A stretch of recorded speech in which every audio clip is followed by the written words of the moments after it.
El grupo de investigaciones especializado Juan Miguel Angarita ofrece a ustedes la más cordial bienvenida a la clase número 22 del ciclo de capacitaciones en Derecho Penal para criminalistas.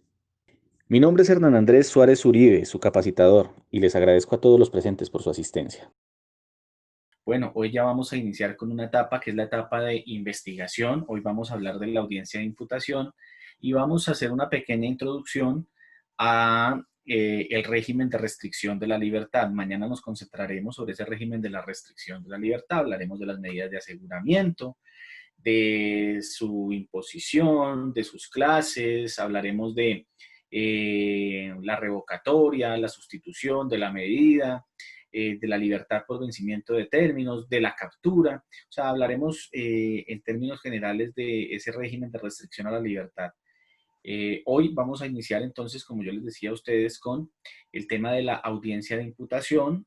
Por lo general, pues digamos, los estudios que se realizan sobre esta diligencia no son muy amplios.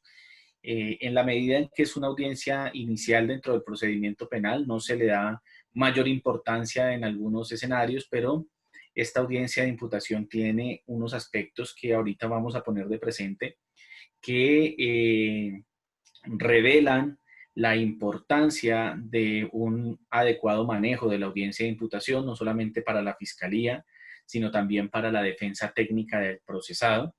Esta audiencia de imputación pues es una audiencia bastante criticada por la doctrina nacional, por la doctrina extranjera. Se dice que es una audiencia que sobra dentro del procedimiento penal. Yo personalmente soy de la visión de que esta audiencia de imputación eh, solamente debería existir cuando la persona ha sido capturada en flagrancia y debe ser puesta a disposición de un juez de control de garantías dentro de las 36 horas siguientes a su captura.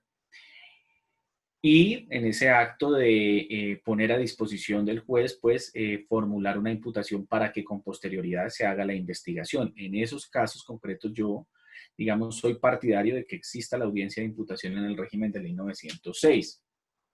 Sin embargo, esta audiencia se practica también cuando pues no ha habido captura en flagrancia y entonces la fiscalía pues lleva ya un buen tiempo realizando la indagación preliminar. Como ustedes ya lo saben, es una indagación orientada a establecer si los hechos que fueron puestos en conocimiento para la fiscalía por parte de, el querellante, por parte del denunciante o en la petición especial revisten o no la condición de conducta punible y además en la indagación preliminar se establecen los presuntos autores o partícipes de esa conducta. Entonces, cuando ya se ha desarrollado una etapa de indagación preliminar donde se supone que ya se hizo una investigación, pues de nada sirve que se abra una nueva etapa dentro del procedimiento penal que se llama investigación, porque se supone que la etapa de indagación fue para eso, lo cual pone de presente que, por ejemplo, cuando un fiscal tiene un expediente durante 10 años en su despacho realizando el proceso de indagación preliminar, pues sobra decir que resulta absurdo que luego se haga una imputación pretendiendo que se abra una etapa de investigación cuando en realidad la investigación se debió haber desarrollado o los actos de investigación se debieron haber desarrollado con mucha anterioridad. Entonces, la imputación tiene esas críticas puntuales. Lo único cierto es que en el régimen de ley 906 existe tanto para los casos de captura en flagrancia como para los casos en los que se ha desarrollado normalmente una indagación preliminar. Y la crítica pues puntual que se le hace a la audiencia de imputación es precisamente eso, pues que cómo se va a abrir una etapa de investigación cuando se supone que un fiscal ya debió haber agotado toda la etapa investigativa en la indagación preliminar. Esa es una crítica. Sin embargo, hay algunos proyectos de ley orientados a que desaparezca la imputación, pero aún no se ha reformado la ley 906 en ese sentido. Digamos, la única reforma trascendente en ese sentido ha sido la incorporada por la ley 1826 del año 2017, y esa es la ley que creó el proceso penal abreviado. Esa ley hace que los procesos no arranquen con una audiencia de imputación, sino arrancan con un traslado de un escrito de acusación, que es un acto, en mi concepto, mucho más garantista para el procesado, en la medida en que una vez se traslada el escrito de acusación, no solamente el procesado va a conocer los hechos por los cuales está siendo vinculado al procedimiento, sino además va a conocer el descubrimiento probatorio, lo cual implica entonces que la Fiscalía tendrá ya, para trasladar un escrito de acusación, que tener agotada toda la etapa investigativa, y eso es supremamente garantista para el procesado, porque el procesado va a poder tomar decisiones como, por ejemplo, la aceptación de cargos, no solamente conociendo los hechos por los cuales lo investiga la Fiscalía, sino además conociendo los elementos materiales probatorios, la evidencia física, la información que tiene en sus manos la Fiscalía. Esto es, en términos más concretos, los medios de convicción que más adelante serán arribados a juicio y que permite, en ese caso concreto, tomar una decisión, pues digamos, mucho más informada. A la decisión que se toma en una audiencia de imputación de ley 906, en la que el fiscal no está obligado a hacer el descubrimiento probatorio, de tal forma que el procesado pues acepta cargos o toma decisiones con relación a la aceptación de cargos completamente desinformado sobre el contenido de los elementos materiales probatorios, nada más allá de una simple mención o una simple enunciación por parte de la Fiscalía General de la Nación. Y eso hace pues que esas decisiones pues sean complejas en esa audiencia de imputación. Eso hace que en algunos casos se violen derechos fundamentales, derecho a la defensa técnica, el derecho a una defensa informada. Eso hace pues que la audiencia de imputación tenga esos vacíos estructurales, esos defectos estructurales que nos esté conduciendo en este momento a repensar la existencia de la audiencia de imputación. Vamos entonces a hablar de esta audiencia. Pasemos a la primera diapositiva, por favor. Desde luego, pues a mí no me queda fácil desligarme de la parte crítica con relación a la estructura del procedimiento penal. ¿Por qué no me queda fácil desligarme de la parte crítica? Pues porque ejerzo la actividad como defensor. Entonces, uno conoce de primera mano, conoce de cerca los efectos nefastos de un problema estructural del procedimiento. La audiencia de imputación le ha generado efectos nefastos a muchas personas, porque la audiencia de imputación le permite posteriormente a un fiscal solicitar una privación de la libertad de la persona, una detención preventiva de la persona, una medida de aseguramiento, tan solo con la enunciación de los hechos por los cuales está investigando al imputado, tan solo con una mención somera de algunos elementos materiales probatorios para estructurar la solicitud de medida de aseguramiento, pero la persona va a una cárcel conociendo apenas esto y en realidad pues solamente hasta que se produce el descubrimiento probatorio es que la persona va a entrar a conocer efectivamente cuáles son los elementos de convicción que tiene la Fiscalía para estarlo procesando, para estarlo llevando a un procedimiento penal, para estar solicitando una sanción por parte del aparato jurisdiccional. Bueno, antes de entrar entonces al estudio de la audiencia de imputación, es importante que nosotros hagamos una claridad. Y es que en el sistema procesal penal de la ley 906 del año 2004 existen dos clases de audiencias en términos generales. Una primera clase de audiencias que son las audiencias preliminares y otra clase de audiencias que son las audiencias de conocimiento. Las audiencias preliminares son todas aquellas que se desarrollan ante el juez de control de garantías.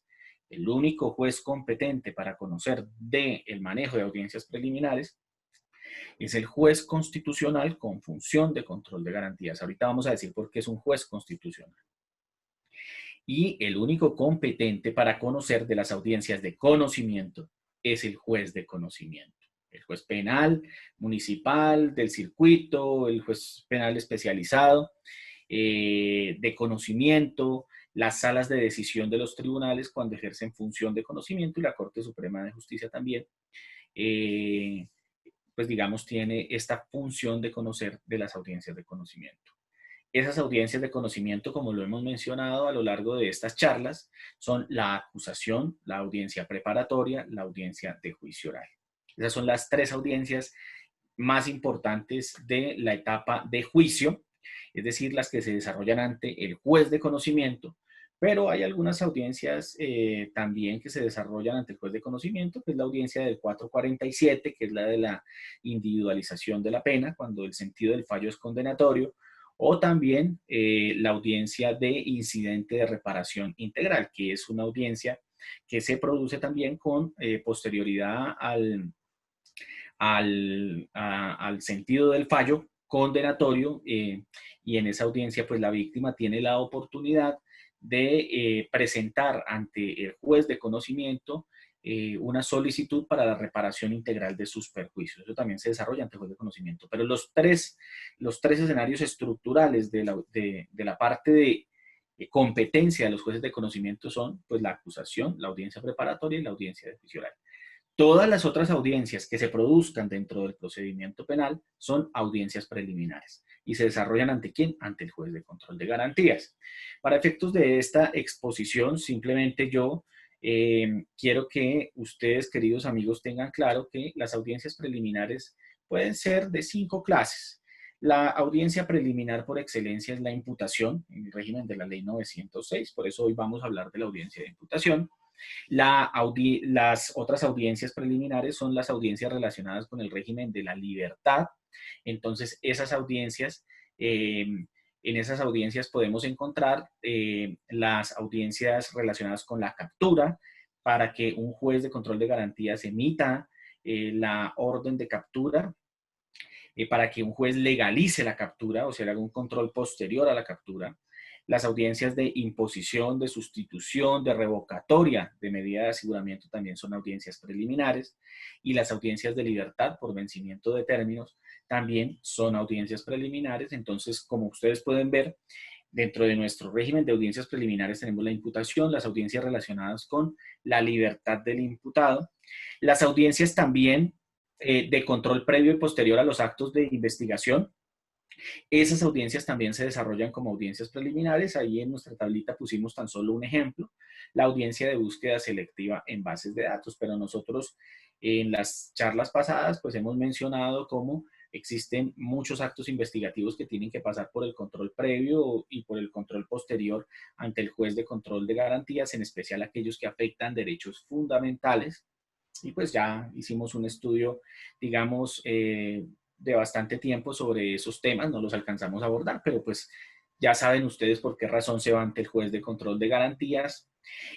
También las audiencias de restricción de derechos reales. El imputado por lo general es titular de derechos reales como la propiedad, como el derecho de usufructo, el derecho de uso, el derecho de habitación, eh, los derechos reales accesorios, etcétera. Entonces, una vez se produce la imputación, pues se genera una restricción al ejercicio de los derechos reales, pero además los fiscales pueden solicitar que frente a los bienes del imputado se impongan medidas cautelares, se suspenda el poder dispositivo sobre los bienes del imputado. Y finalmente, pues las audiencias de aplicación del principio de oportunidad también son audiencias preliminares. En esta tablita tan solo pues hay unos ejemplos, pero digamos que esas audiencias preliminares ante juez de control de garantías tienen por lo general esos 5 fines. O son audiencias de imputación, audiencias relacionadas con la libertad, o audiencias relacionadas con actos de investigación que requieren control previo y control posterior, o audiencias relacionadas con la limitación al ejercicio de derechos reales o aplicación del principio de oportunidad. Hoy vamos entonces a hablar de esa famosa audiencia de imputación. Pasemos a la siguiente diapositiva, por favor. Esa audiencia de imputación tiene unas características y aquí nos vamos a concentrar bastante tiempo. La primera característica es que con la imputación inicia la etapa de investigación en el proceso penal. Y esta etapa de investigación se produce hasta que el fiscal toma una de 2 decisiones. O bien solicita ante un juez que se decrete la preclusión de la investigación, caso en el cual el proceso se termina por preclusión. Hay unas causales específicas de preclusión, más adelante veremos todo el régimen de la preclusión. O el fiscal adopta la decisión de acusar, caso en el cual elabora y presenta ante las oficinas de reparto un escrito de acusación dirigido al juez de conocimiento para que se adelante la etapa de juicio. Entonces, con la audiencia de imputación arranca la etapa de investigación que va o hasta la solicitud de preclusión o hasta la presentación del escrito de acusación, momento en el cual se activa el juicio. Para llegar a una audiencia de imputación, se debe partir de la base de que la etapa de indagación preliminar se encuentra perfeccionada en punto del cumplimiento de los fines de la indagación preliminar. ¿Y cuáles serán esos fines de la indagación preliminar? No sobra recordarlos. Pues establecer si los hechos materia de la investigación preliminar que fueron conocidos por parte de la Fiscalía a través de la noticia criminal, pues revisten o no la connotación de conducta punible. Porque si no revisten la connotación de conducta punible, la decisión que de conformidad con el artículo 79 de la ley 906 del año 2004 debe adoptar el fiscal, es la decisión de archivo. Archivar el procedimiento para que termine toda la actuación procesal con, con una orden emitida por el fiscal en virtud de la cual deja de realizar la actividad de persecución penal, haciendo una claridad. Y es que el archivo es una decisión que adopta el fiscal que conoce el caso, el fiscal que está instruyendo el caso, pero el archivo no es una decisión que haga tránsito a cosa juzgada, es decir, no es una decisión definitiva, no es una decisión que tenga los mismos efectos de un auto que autoriza una preclusión o de una sentencia absolutoria. Porque en caso de que lleguen a aparecer nuevos elementos materiales probatorios, o nueva evidencia física, o nueva información que permita concluir a un fiscal que se debe desarchivar la investigación con fines de llevar el proceso a una imputación, pues el fiscal debe entrar a desarchivar la indagación, el expediente y continuar con la actividad. Entonces,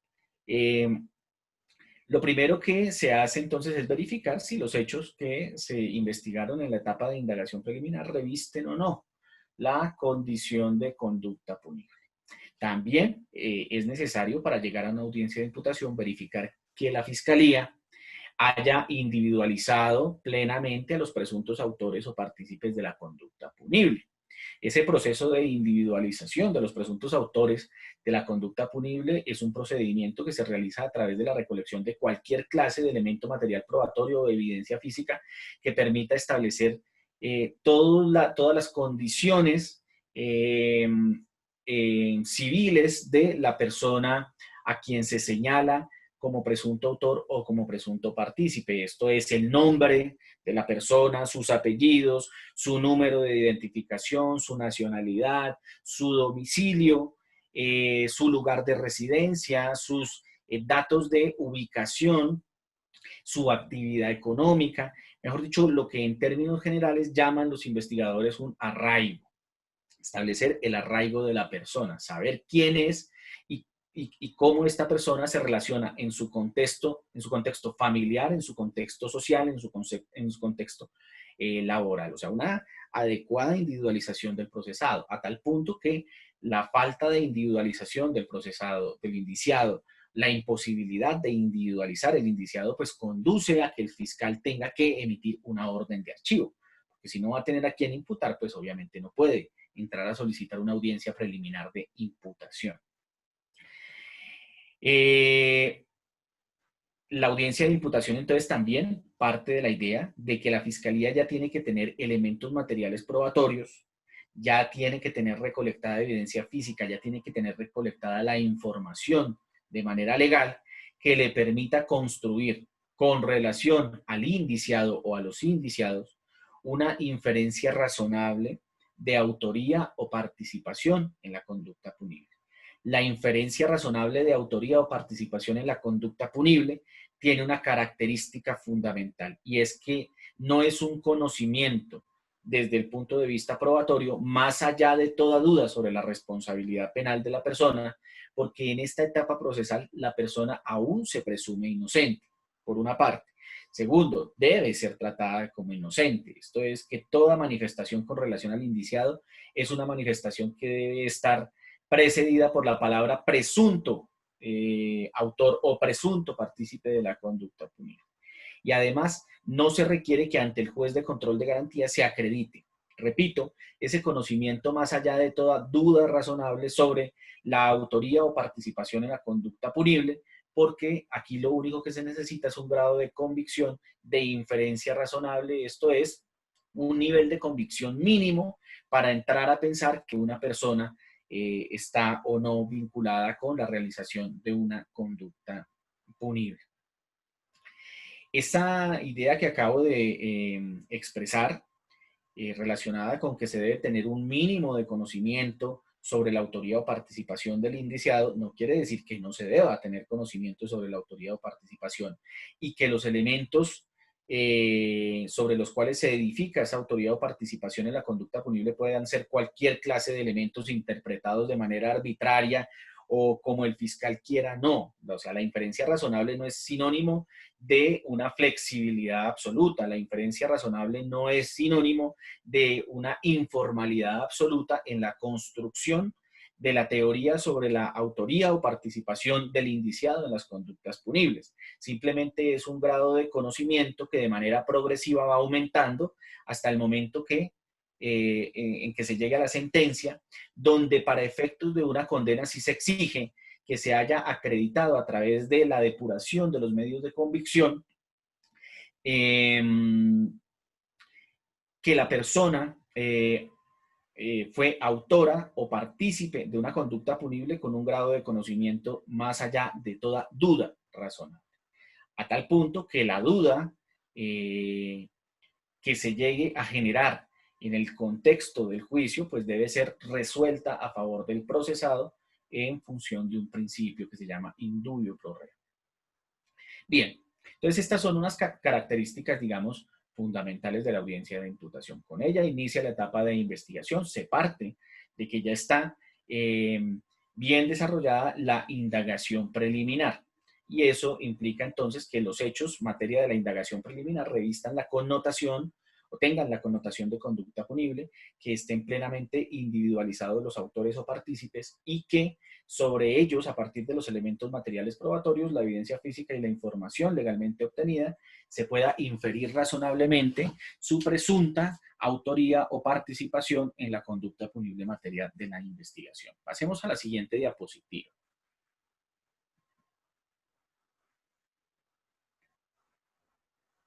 El fiscal tiene unas obligaciones en la audiencia de imputación.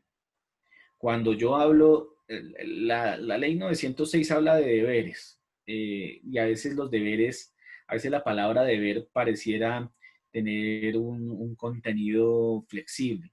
Yo por eso quiero hablar de obligaciones, porque no quiero hablar de aquello que el fiscal puede hacer si quiere, sino voy a hablar de aquello que el fiscal tiene obligatoriamente que hacer.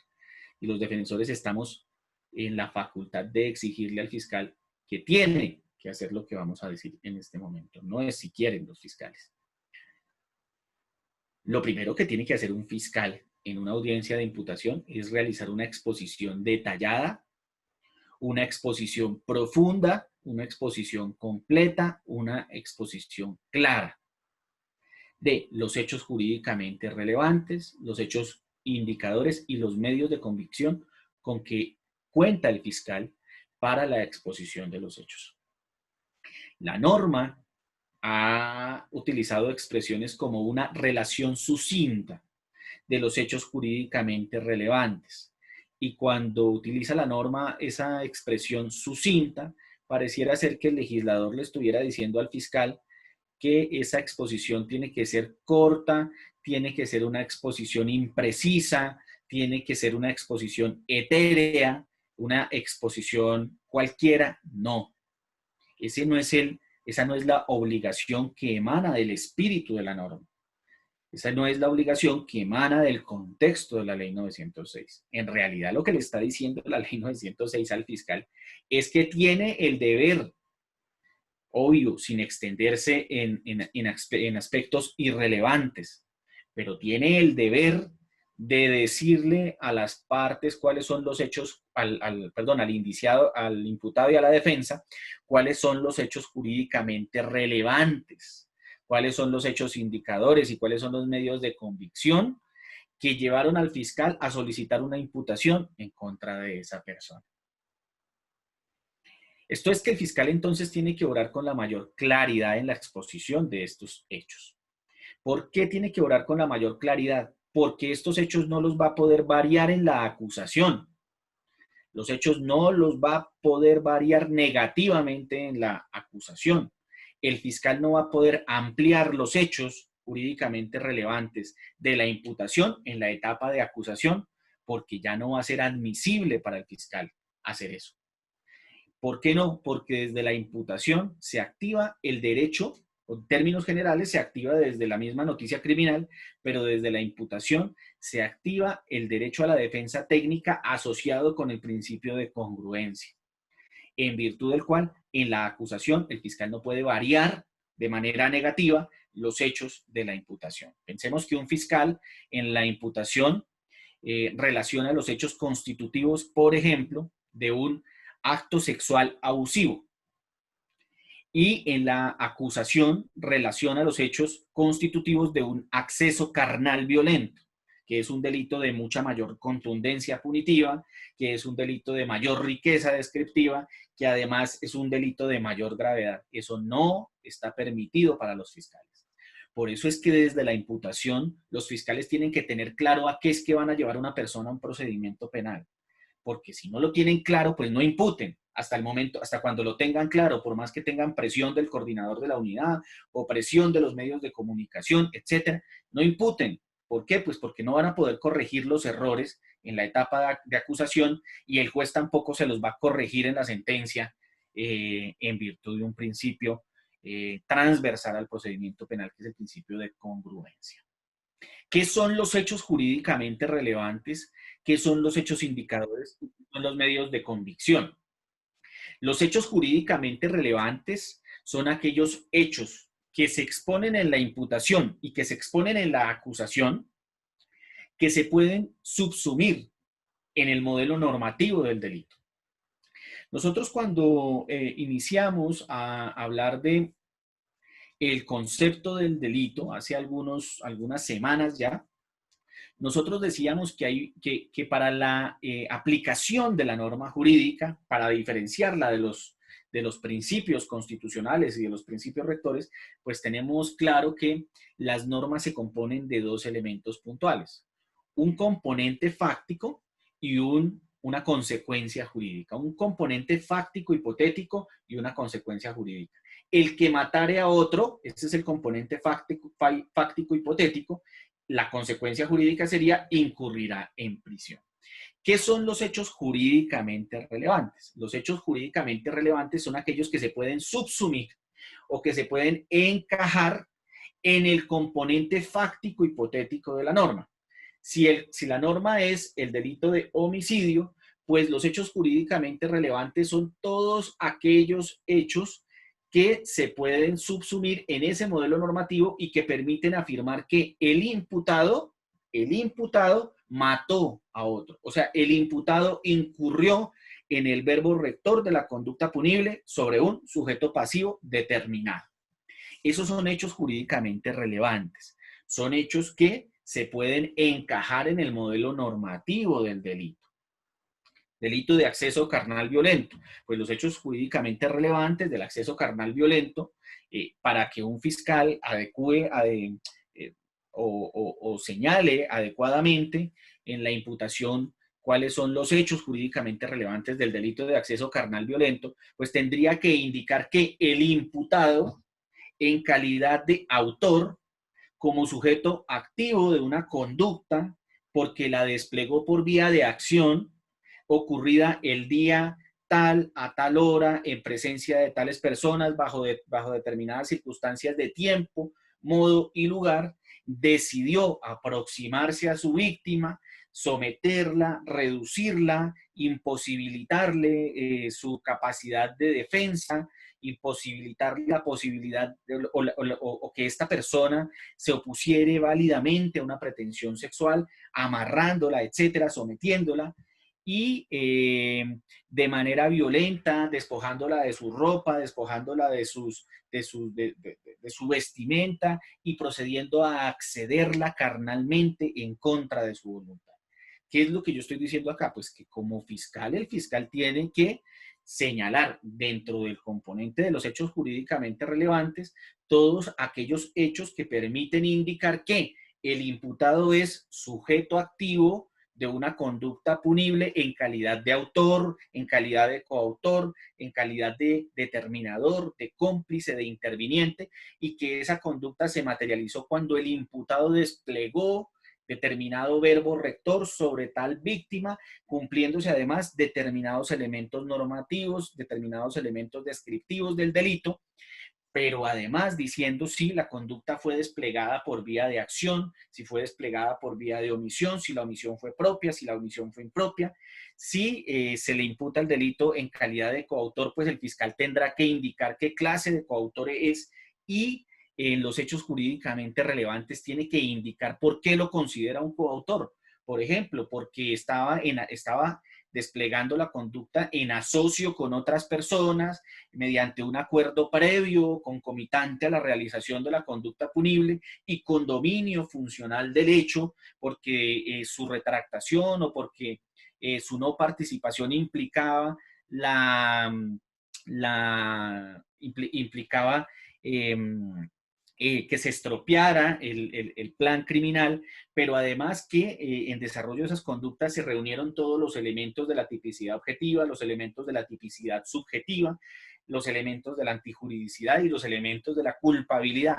Como mínimo, eso tiene que decir un fiscal en la relación, por eso repito, detallada, profunda, completa y clara de los hechos jurídicamente relevantes. O sea, de las circunstancias de tiempo, modo, lugar con que se lleva a una persona a un procedimiento penal como presunto autor o partícipe de una conducta punible. Repito, los hechos jurídicamente relevantes son aquellos que se pueden subsumir en el modelo normativo del delito. Y al hablar del modelo normativo del delito, no estamos hablando solamente en el concepto del tipo penal, sino estamos hablando del modelo normativo de todos los elementos estructurales del delito. O sea, los elementos estructurales de la conducta, los elementos estructurales de la tipicidad, los elementos estructurales de la antijuridicidad y los elementos estructurales de la culpabilidad. Por eso entonces no basta que un fiscal cuando va a una audiencia de imputación coja el informe de policía judicial, le dé lectura al informe de policía judicial y crea que a partir de ahí ya está bien formulada una imputación, porque eso es completamente incorrecto. Y eso no solo es incorrecto, sino además es lo que ocurre en la práctica judicial actual. Y eso es a lo que nos venimos oponiendo fuertemente los defensores en este tipo de audiencias. El fiscal también tiene que señalar cuáles son los hechos indicadores que permiten elevar el grado de probabilidad de que el imputado haya participado en la realización de la conducta punible. Los hechos indicadores, a diferencia de los hechos jurídicamente relevantes, no se pueden subsumir en el modelo normativo del delito. Como por ejemplo, un hecho indicador, que una vez el testigo que habló con el policía judicial escuchó los disparos, vio correr a un señor vestido de negro, quien portaba un arma de fuego y que salió corriendo por una cuadra y después volteó por otra cuadra. El hecho de que la persona del indiciado o del imputado haya corrido, pues esa acción de correr, esa acción de huir, no se puede encajar dentro del modelo normativo del delito, pues porque no hace parte ni de la tipicidad, ni de la antijuridicidad, ni de la culpabilidad, pero es un hecho que permite aumentar en términos probabilísticos la inferencia de autoría o participación en el imputado, porque pues se escucharon los balazos, se vio a esta persona correr, portaba un arma, que además posteriormente esa arma fue incautada y además después se determinó que con esa arma fue cometido el homicidio. Entonces, esa acción de correr no es un hecho jurídicamente relevante, pero sí es un hecho indicador que aumenta la probabilidad de que el imputado haya o no participado en la realización de la conducta punible. Y los medios de prueba. La fiscalía en la audiencia de imputación tiene que decir que para poder afirmar que una persona es autora o partícipe de una conducta punible, pues cuenta con unos elementos materiales probatorios, con una evidencia física o con una información legalmente obtenida cuando, pues en la etapa de indagación preliminar, que es donde se realizan las actividades por naturaleza investigativas en el contexto de la ley 906. Entonces, como pueden ustedes ver, no se trata de una audiencia en la que basta que el fiscal coja el informe de policía. Lo que pasa es que los fiscales tienen también una carga laboral excesiva. Entonces hay fiscales que en algunos días tienen que realizar 10, 12 audiencias de imputación, tienen 10, 12 carpetas en sus manos, no conocen personalmente a los indiciados, no se saben los casos de memoria, pues además en sus despachos tienen otros 2.000 casos. Entonces, pues los fiscales hacen esto a la carrera y además afanados por los mismos jueces de control de garantías que tienen también afán. Entonces cogen e imputan como caiga. Y entonces para imputar lo que hacen es pues coger los informes de policía judicial y entonces leer lo que dice el informe de policía judicial y además decir que el tipo penal en el que se subsume esa conducta desplegada pues es la que dijo el policía judicial que era, porque es que ni siquiera los fiscales son los que realizan la tipificación del delito en la etapa de indagación preliminar, sino que en la práctica terminan realizando esa tipificación es el policía judicial. Entonces, digamos, no se aplica ese filtro corrector de la actividad investigativa para que, pues, en la audiencia de imputación se realicen este tipo de actividades con la mayor rigurosidad. Bien, cuando el fiscal termina de señalar los hechos jurídicamente relevantes, los hechos indicadores, señala cuáles son los elementos materiales probatorios o la evidencia física que lo llevó a concluir que eh, esta persona es autora o partícipe de la conducta punible, pues el fiscal debe proceder a indicar una calificación jurídica provisional del delito. Entonces el fiscal lo que hace en ese momento es decir que a partir de esos hechos jurídicamente relevantes, a partir de esos hechos indicadores le imputa la comisión del delito de la comisión del delito de fraude procesal, la comisión del delito de peculado, la comisión del delito de estafa, la comisión del delito de concierto para delinquir, de fraude a subvenciones, de omisión de agentes retenedores, de cualquier delito que conforme a la investigación, digamos, el fiscal considere que debe ser la tipicidad provisional que oriente la actividad procesal en adelante. Pero esa calificación jurídica que realiza el fiscal en la audiencia de imputación es una calificación jurídica provisional.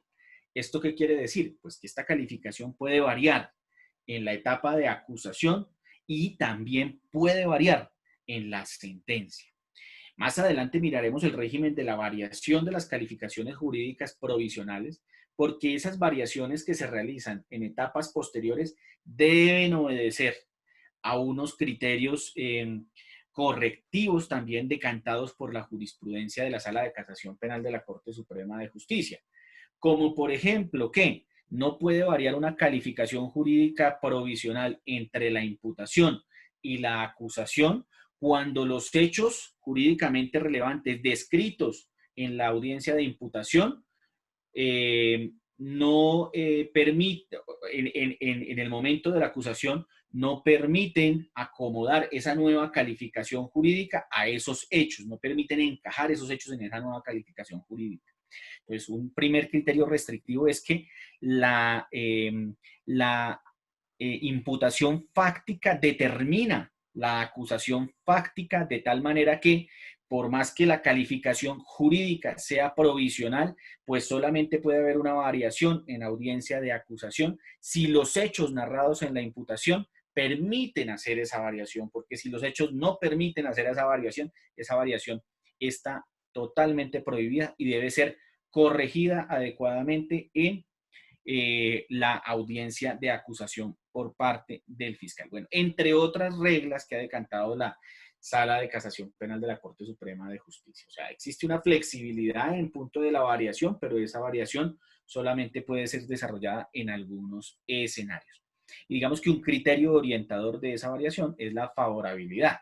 O sea, las variaciones se pueden producir progresivamente dentro del procedimiento penal en la medida en que aquello sobre lo cual varíe la calificación provisional, pues sea coherente con los hechos narrados en la imputación, sea coherente con los hechos narrados en la acusación, pero además que le resulte favorable al procesado.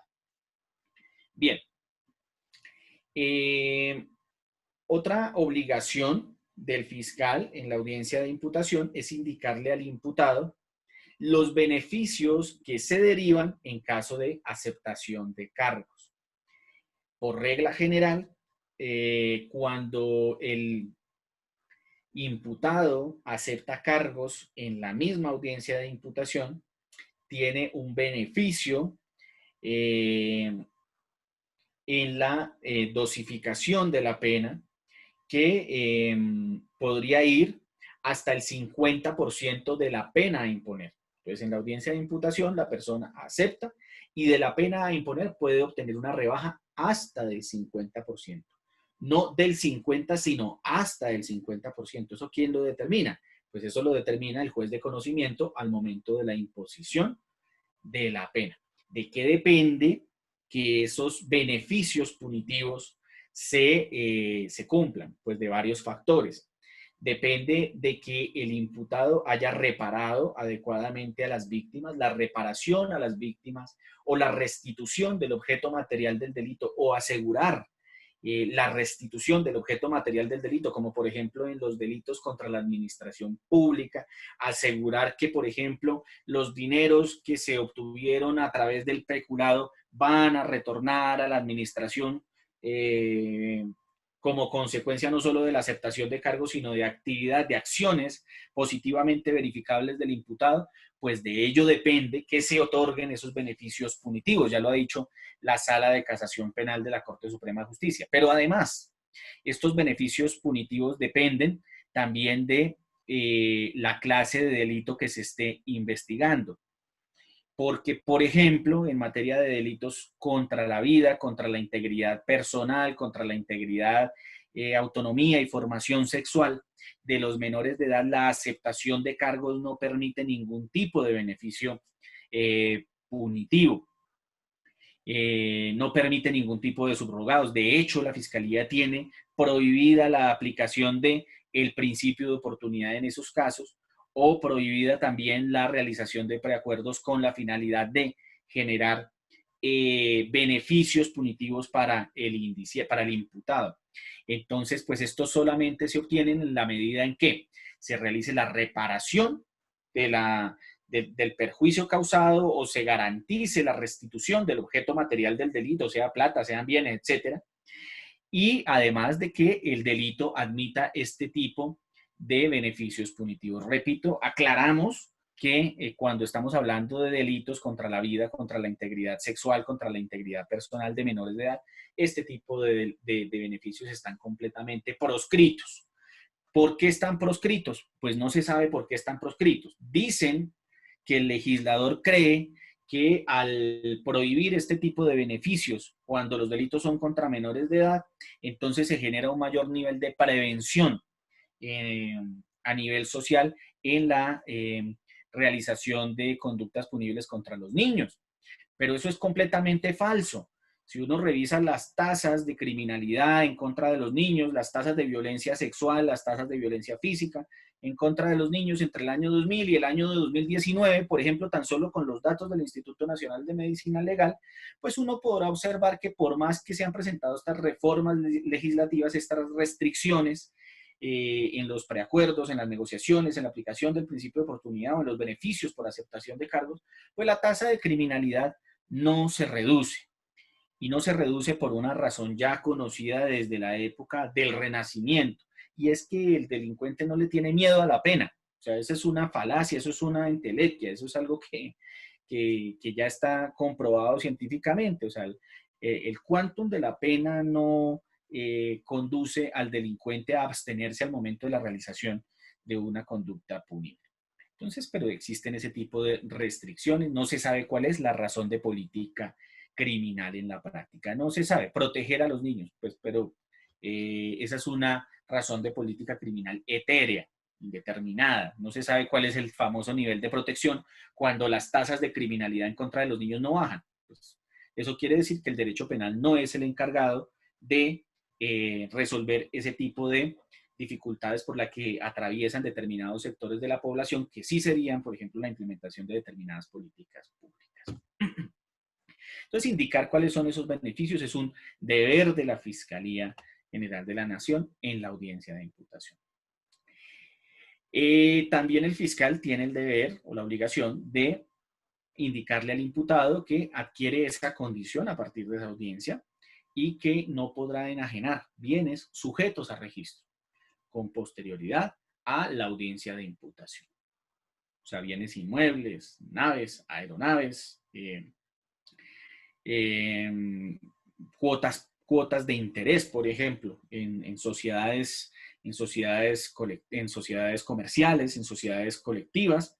Es decir, todos los bienes sujetos a registro, establecimientos de comercio, vehículos automotores, motos, no podrá enajenar por una expresa restricción de la ley 906. Pasemos a la siguiente diapositiva, por favor. Vamos de tiempo.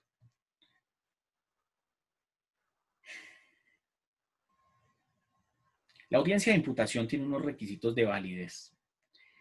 Es esencial en la audiencia de imputación que estén la fiscalía, que realiza la imputación, el imputado y el defensor. El defensor puede ser un defensor de oficio del Sistema Nacional de Defensoría Pública o puede ser un defensor de confianza. Si la persona quiere tener un defensor de confianza, el juez de garantías tiene que permitirle a esta persona que haga llegar a su defensor de confianza. Los jueces de control de garantías no le pueden imponer a los indiciados el Sistema Nacional de Defensoría Pública. Los jueces de control de garantías tienen que permitirle al indiciado que vaya a la audiencia de imputación con quien el indiciado quiera que lo asistan como profesional en esa diligencia. Eso es un derecho fundamental, un derecho humano del procesado, de ir en compañía de la persona que le genera la confianza, que conoce el caso, que lo ha escuchado con anterioridad para saber qué enfoque darle a la defensa técnica. Sin fiscalía, sin imputado y sin defensor, no es posible realizar una audiencia de imputación. Sin la víctima, sí. Sin el Ministerio Público, sí. Sin estas personas, no. El juez de control de garantías debe explicarle con detalle al imputado los derechos que le asisten a partir de esa diligencia. Esos derechos están a partir del artículo 8 de la ley 906. Bueno, pero claro que la ley 906 es un manual de derechos del imputado a lo largo de todo el procedimiento penal, pero pues digamos que el artículo 8 de esa ley 906 le permite al juez resumir cuáles son esas prerrogativas que tiene el imputado a partir de la audiencia de imputación.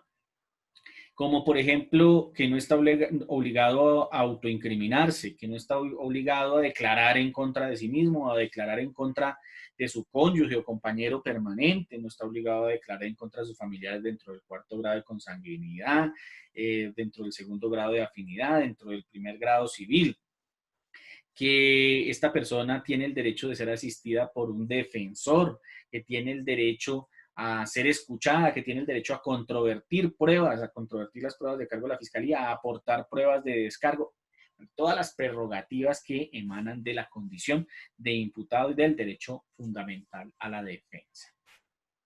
El juez entonces, dentro de los requisitos de validez de la audiencia, tiene que explicarle al imputado pues estas prerrogativas que tiene él y su defensor. Yo pienso que el juez también tiene que explicarle al imputado cuáles son los beneficios que se derivan de una aceptación de cargos. Yo creo que el juez debe sumarse a esa explicación que realiza el fiscal, pues porque el juez debe garantizar que la persona esté correctamente informada sobre los derechos que le asisten en la audiencia de imputación, de tal manera que el juez tiene que cerciorarse sobre sobre ese conocimiento por parte del imputado en punto de esos derechos puntuales que le asisten en la audiencia de imputación, además para verificar que la decisión que tome el imputado, como por ejemplo puede ser aceptar cargos en la audiencia de imputación, sea una decisión consciente, sea una decisión libre, una decisión voluntaria, una decisión asesorada por su defensor, donde se conocen todas las consecuencias derivadas de la aceptación de cargos, entre esas que la persona renuncia al derecho a tener un juicio oral y público, por ejemplo. y el juez entonces desde este punto de vista garantizando que en caso de una aceptación de cargos pues la persona conozca adecuadamente cuáles son los beneficios y cuáles son las consecuencias derivadas de este tipo de acciones, aclarando que cuando la captura del procesado se produce o se realiza en flagrancia, los beneficios punitivos por aceptación de cargos son muy inferiores a los beneficios punitivos que se derivan cuando la persona no ha sido capturada en flagrancia. Eso también eh, es por razones supuestamente de política criminal, pero pues esto me pone a mí a hacer la siguiente reflexión. Una persona mata a otra, la investigación dura 10 años, lo llevan a imputación, no es capturada en flagrancia, sino como consecuencia, por ejemplo, de una orden de captura o comparece voluntariamente a la imputación. Y en la imputación acepta cargos y puede obtener hasta el 50% de los beneficios punitivos, porque aceptó cargos y no fue capturada en flagrancia. Pero una persona se puede robar un caldo de gallina no sé, en una tienda, un almacén de cadena, y entonces por robarse ese caldo de gallina y ser capturado en flagrancia, lo llevan a la imputación, y entonces en la imputación decide aceptar cargos, pero los beneficios punitivos no son hasta del 50% de la pena a imponer, sino los beneficios punitivos en ese caso concreto serían tan solo del 15% de la pena a imponer por aceptación de cargos perdón, del 12.5% por aceptación de cargos en la audiencia de imputación. Pues esto es una razón de política criminal trivial. O sea, esta es una razón criminal de política más bien, no de política criminal. Pues porque entonces frente a un delito de poca relevancia, pues los beneficios por aceptación son mínimos si se compara con los beneficios por aceptación de cargos frente a un delito mayor impacto social como es el homicidio, tan solo porque la captura se produjo en flagrancia. O sea, es algo completamente absurdo dentro de nuestro contexto de política criminal. Pero ocurre. Ahí está la ley 906.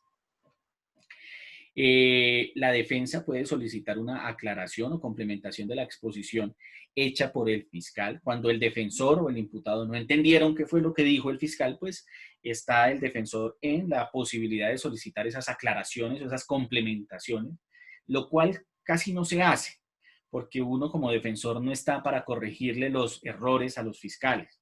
Uno como defensor está para que si el fiscal en la práctica comete un error y el fiscal, digamos, no lo corrige de manera voluntaria en la audiencia, pues los defensores no tienen por qué salir a decirle al fiscal que se equivocó, que le impute bien al cliente de uno. Pues, ¿por qué no? Pues porque esto es una contienda entre dos partes que se supone que están en igualdad de condiciones donde ambas partes tienen que tratar de hacer las cosas bien. Y pues si el fiscal no hace las cosas bien, pues la defensa no es quien para entrar a corregir las cosas que no hace bien un fiscal. Y exactamente ocurre al revés.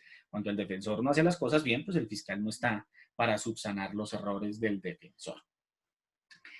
Y toda decisión que adopte el imputado debe ser previamente consultada y convenida con el defensor. Y eso lo tiene que garantizar el juez de control de garantías. Por eso es un juez constitucional, porque lo que garantiza este juez de control de garantías es la vigencia, la materialización, la realización de los derechos fundamentales en las etapas procesales y en las audiencias que se desarrollan en el procedimiento penal de ley 906. Bueno, queridos amigos, muchísimas gracias por acompañarnos a esta pequeña reunión de estudio, a esta pequeña reunión de trabajo. Si ustedes quieren profundizar sobre estos temas, basta con que lean la ley 906 a partir del artículo 286, donde arranca ese régimen de la audiencia de imputación y de la etapa de investigación. Mañana entonces, como lo indicamos, vamos a entrar a hablar de el régimen de libertad y las restricciones a la libertad. Ese es un tema largo, es un tema grueso. Trataremos de condensarlo el día de mañana y dejar unos espacios también para los ciclos de profundización sobre este tipo de temas. No agotarlo pues en la carrera porque eso queda mal desarrollado de esa manera. Les agradezco mucho por permitirnos entrar a sus casas cada día con estas actividades y pues espero que sean de la mayor productividad para todos ustedes. Nos vemos el día de mañana por el mismo canal y a la misma hora. Muchas gracias. Muchas gracias a todos por el tiempo y la gran acogida que han tenido estas capacitaciones en nuestra plataforma Zoom. Los invitamos a presenciarlas en directo registrándose en el formulario de la descripción y estar atentos a sus correos y teléfonos para ser notificados de las sesiones en vivo. Los invito a suscribirse en nuestro canal de YouTube y seguirnos en nuestras redes sociales que estarán en la descripción de este video. Un abrazo virtual y nos vemos en una próxima oportunidad.